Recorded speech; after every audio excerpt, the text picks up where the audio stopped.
അല്ല, നമ്മൾ ഈ കാര്യത്തില് എല്ലാവർക്കും അറിയാവുന്ന നിലപാടാണ് പാർട്ടിയുടെ. അതായത് പേരിന്റെ അടിസ്ഥാനത്തിലൊന്നും ഒരു കാര്യത്തെ നമുക്ക് വിശകലനം ചെയ്യാൻ പറ്റില്ല. പേര്, വസ്ത്രം, ഇതിന്റെയൊന്നും പേരില് ഒരു പ്രത്യേക വിഭാഗത്തെയും കുറ്റപ്പെടുത്താൻ നമുക്ക് അങ്ങനെ പറ്റില്ല. അത് ഒരു ശരിയായ നിലപാടല്ല. അപ്പം സജി ചെറിയാൻ മുസ്ലിം ലീഗിന്റെ വർഗീയമായ നിലപാടിനെ ചൂണ്ടിക്കാണിക്കാൻ നടത്തിയ ശ്രമത്തിൽ അദ്ദേഹത്തിന്റെ പ്രയോഗങ്ങളിലെ എന്തെങ്കിലും തെറ്റുണ്ടെങ്കിൽ അത് തിരുത്തേണ്ടതാണ്. പക്ഷെ പൊളിറ്റിക്കലായിട്ട് മുസ്ലിം ലീഗ് കേരളീയ സമൂഹത്തിൽ വർഗീയമായ ധ്രുവീകരണം ഉണ്ടാക്കാനാണ് ശ്രമിക്കുന്നത്. കെ എം ഷാജിയെ പോലുള്ള ആളുകൾ മതമാണ് പ്രശ്നം എന്ന് പറഞ്ഞുകൊണ്ടിരിക്കുകയാണ്.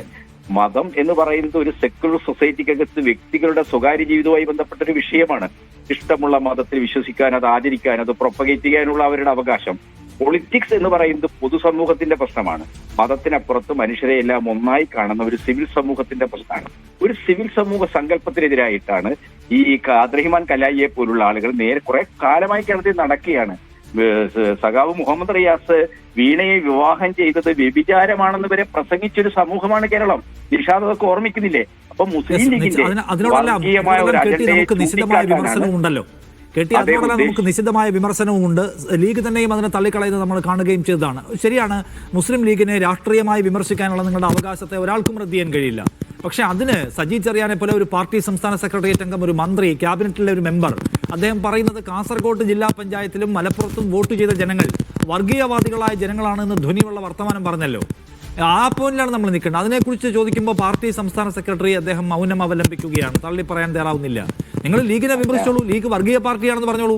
അതിന് പക്ഷേ തദ്ദേശ തെരഞ്ഞെടുപ്പിലെ വിജയത്തിൽ ജയിച്ച ആളുകളുടെ പേര് വെച്ച് വർത്താനം പറയുന്നത് ശരിയായോ ഇല്ലയോ എന്ന് ഇനിയും ഒരു ക്ലാരിറ്റി ഇല്ല. അത് പാർട്ടി ലൈനാണോ സജിയുടെ മാത്രം ലൈനാണോ ആർക്കും അറിയില്ല. ആരുടെയും പേരും വസ്ത്രവും ഒന്നും നോക്കിയല്ല നമ്മള് നിലപാട് പറയുന്നത്. പൊളിറ്റിക്കലാണ് നമ്മുടെ നിലപാട്. മലപ്പുറം ജില്ലയില് നിഷാദിന് അറിയാത്ത കാര്യമല്ലല്ലോ, 10 ലക്ഷത്തിലധികം വോട്ട് ഇടതുപക്ഷ ജനാധിപത്യ മുന്നണിക്കുണ്ട്.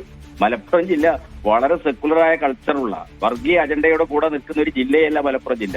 ചരിത്രപരമായി തന്നെ മലപ്പുറം ജില്ല സെക്കുലറിസത്തിന്റെ ഒരു പ്രധാനപ്പെട്ട വിളഭൂമിയാണ്. കേരളത്തിന്റെ സാമൂഹ്യ രാഷ്ട്രീയ ചരിത്രത്തിൽ മലപ്പുറം ജില്ലക്ക് വളരെ സെക്കുലറായ ഒരു കൾച്ചറുണ്ട്.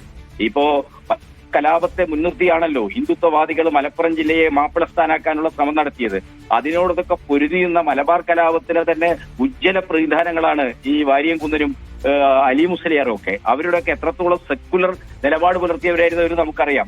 മലപ്പുറം ജില്ലയിൽ ഭൂരിപക്ഷ മതം മുസ്ലിമാണ് എന്നുള്ളത് കൊണ്ട് ആ ജില്ല വർഗീയമാണ് എന്ന രീതിയിൽ ആരെങ്കിലും പറയുന്നുണ്ടെങ്കിൽ അതിനോട് ആർക്കും യോജിക്കാൻ പറ്റില്ല. മലപ്പുറം ജില്ല ഇവിടുത്തെ മലപ്പുറം മലബാർ കലാപം എന്നൊക്കെ പറഞ്ഞാൽ അതിന്റെ വർഗപരമായ പ്രശ്നങ്ങളെ ഏറ്റവും ശക്തമായി മുന്നോട്ട് കൊണ്ടുവന്ന പ്രസ്ഥാനമാണ് കേരളത്തിലെ കമ്മ്യൂണിസ്റ്റ് പ്രസ്ഥാനം. ഇന്ത്യയിലെ തന്നെ കമ്മ്യൂണിസ്റ്റ് ഇന്റലക്ച്വൽസ് ആണ് മലബാർ കലാപത്തെ വർഗീയ കലാപമായി ചിത്രീകരിക്കാനുള്ള നീക്കമുണ്ടായപ്പോൾ ബ്രിട്ടീഷ് ഉദ്യോഗസ്ഥന്മാരുടെ ഈ ഹിന്ദുത്വവാദികളുടെ ആ നീക്കത്തെ ദൈക്ഷണികമായി തുറന്നു കാണിക്കാൻ മുൻകൈയെടുത്ത്. ഇതെല്ലാം എല്ലാവർക്കും അറിയാവുന്ന കാര്യമാണ്. അപ്പോൾ കേരളത്തിൽ ഇപ്പോൾ ഉണ്ടാക്കാൻ ശ്രമിക്കുന്ന നെറേഷൻ CPM എന്തോ ഒരു മുസ്ലിം വിരുദ്ധ പാർട്ടിയാണ്, അത് ഹിന്ദുത്വമായിട്ട് സന്ധിജീവിയാണ് എന്ന ആ നെറേഷനെയാണ് സജി ചെറിയാൻ വിമർശിക്കാൻ ശ്രമിച്ചത്. ആ വിമർശനത്തിൽ അദ്ദേഹത്തിന്റെ പ്രയോഗത്തിൽ എന്തെങ്കിലും അപാകതകളുണ്ടെങ്കിൽ തീർച്ചയായിട്ടും അത് തിരുത്തേണ്ടതാണ് എന്നാണ് എന്റെ വ്യക്തിപരമായിട്ടുള്ളത്. ശരി, അപ്പോൾ അത് പാർട്ടി മനസ്സിലാക്കുന്നത് അങ്ങനെയാണ്. പേരിന്റെ പേരിൽ ആളുകളെ മുദ്രയടിക്കുന്നത് ശരിയായ പരിപാടിയല്ല എന്ന് മാത്രമല്ല, മലപ്പുറത്തെ മനുഷ്യർ മതനിരപേക്ഷതയുടെ നിലപാടിന്റെ പേരിൽ ചരിത്രത്തിൽ അടയാളപ്പെടുത്തപ്പെട്ടവർ കൂടിയാണെന്നാണ് കെ ടി കുഞ്ഞിക്കണ്ണൻ, മുതിർന്ന CPIM നേതാവ് പറയുന്നത്.